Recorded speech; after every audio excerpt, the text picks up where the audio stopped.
Silakan Bang. Baik, jadi yang saya ingin update ya, laporan Ketua Pengadilan Negeri Jakarta Utara, Pak Dr. Haji Ibrahim Palino SMA, yang sekarang Hakim Tinggi di Makassar. Laporan tersebut sudah diproses. Saya dan Firdaus sudah diperiksa. Dan saya dengan saudara Firdaus sudah mengajukan surat ke Bapak Kepala Biro Wasidik.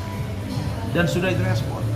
Sekarang laporan dimaksud sedang diasistensi dan atau disupervisi. Dan ahli yang sudah kita datang dan kita diskusi dengan banyak pihak, unsurnya tidak masuk. Pasal yang dituduhkan 335, pengancaman dengan kekerasan. Di mana pengancaman dengan kekerasannya? Saya nggak megang padu yang di depan itu, saya juga tidak pegang gelas, atau saya bunuh kau, tidak ada. Saya matikan kau, tidak ada. Saya gebrak-gebrak meja, emang gebrak meja salah? Apakah pengancaman? Di mana? Di mana pengancaman? Dan di situ break, lagi diskor.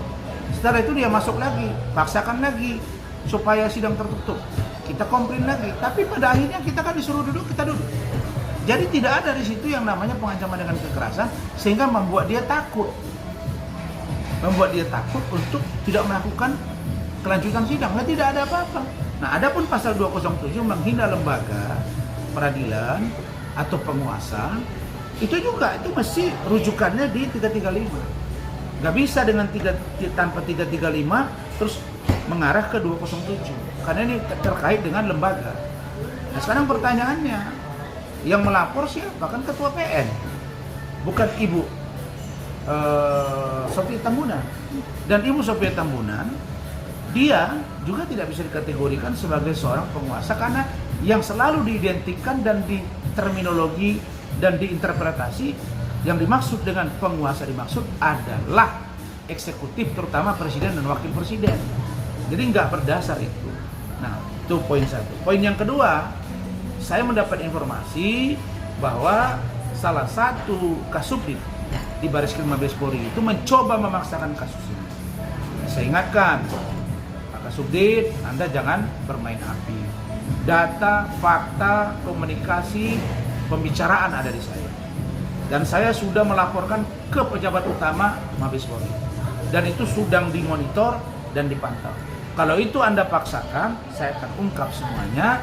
Saya akan laporkan Anda, termasuk ke Kapolri, Wakapolri, Pak Irwasum, Wairwasum, Kadipropam, Karopaminal, Pak Kabar Eskrim, Pak Wakabar Eskrim, Pak Karowasidik, dan pihak-pihak terkait, termasuk Kompolnas, kemudian Komisi Reformasi Polri, dan DPR RI. Jadi nggak bisa bermain-main, karena memang bukan perkara lama atau lambat. Memang tidak ada unsur. Tidak ada unsur. Kita sudah diskusi dan ketika kita diperiksa oleh penyidik juga kita bedah sama-sama, tidak ada unsurnya. Apalagi saya di situ sebagai seorang terdakwa, bukan seorang pengacara. Saya tidak menggunakan toga, saya berbaju biasa. Saya minta hakim diganti karena hakim otoriter.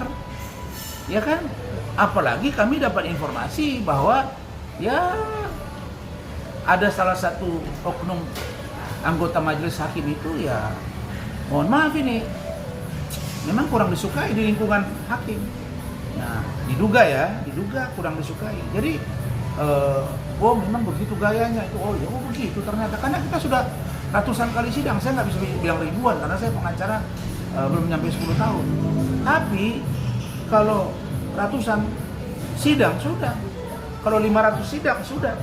Nah, pertanyaannya, ada nggak seperti itu cara komunikasi di persidangan? Menurut saya dan tim saya yang lain nggak pernah. Maka dari 33 pengacara saya, lebih separuh mengundurkan diri karena tidak nyaman dengan persidangan yang dipimpin oleh Ibu Sofia Tambunan. Saya kira ini menjadi perhatian khusus. Belum lagi saya dengan Firdaus sudah meminta maaf. Saya sudah 4 kali minta maaf. 4 kali lisan dan tertulis. Berita acara sumpah dibekukan. Cukuplah itu sebagai sanksi sosial, sanksi moral. Kenapa bersemangat banget? Nah, tapi yang kami lihat sekarang bukan malah Ketua PN yang bersemangat, bukan Ibu Sofia, tapi ada oknum pengacara yang sibuk mengurusi kasus ini. Padahal dia sudah tidak peduli, saya nggak pernah tanya-tanya dia, karena saya kasihan bahwa seorang pengacara, seorang mantan pejabat yang diduga korupsi triliunan itu sudah mencabut kuasa dari dia. Sehingga yang selama ini dia berkuar-kuar bahwa oh iya dicabut kuasa, dipecat. Nah, sekarang dia yang dipecat. Kan kalah di sini pengadilan terus dipecat lagi. Itulah menurut saya Tuhan memberikan contoh bahwa kesombongan awal dari kehancuran. Jadi saya yakin agar penyidik Mabes Polri yang menangani kasus ini maju terus.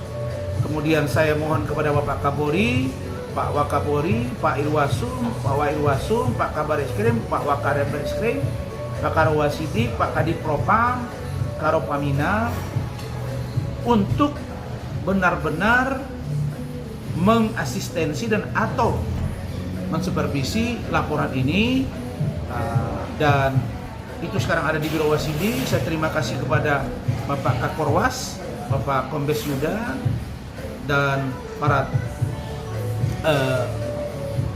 pengawas di sana. Mudah-mudahan pemeriksaannya akan menghentikan laporan dimaksud karena memang unsurnya tidak terpenuhi. Jadi ingat, jangan rusak lagi institusi Polri yang sekarang oleh Pak Kapolri dan pejabat utama Polri-nya lagi berupaya agar Polri benar-benar presisi. Saya sebagai pendukung utama Polri sejak 2015 sampai hari ini mengingatkan, jangan sekali lagi, jangan paksa saya untuk saya bersuara. Karena itu akan sangat tidak baik bagi citra kepolisian di masa yang akan datang. Demikian. Terima kasih.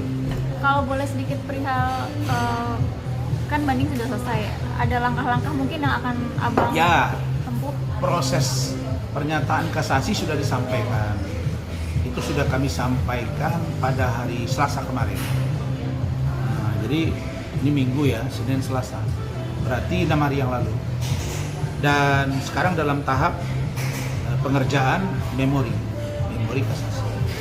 Mudah-mudahan sebelum rentang waktu yang ditetapkan kita sudah sampaikan, dan saya percaya insya Allah hakimnya akan adil.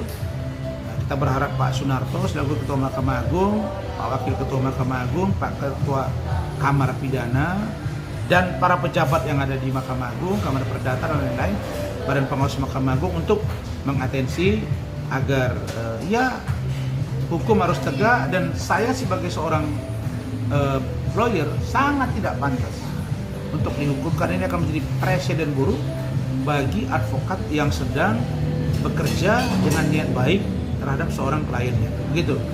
Jadi harapan Abang untuk yang di Mabes, untuk di PT seperti apa? Ya harapan saya dibebaskan. Dan untuk iklim hakim, dia yang pantas dihukum karena dia berbohong kepada saya.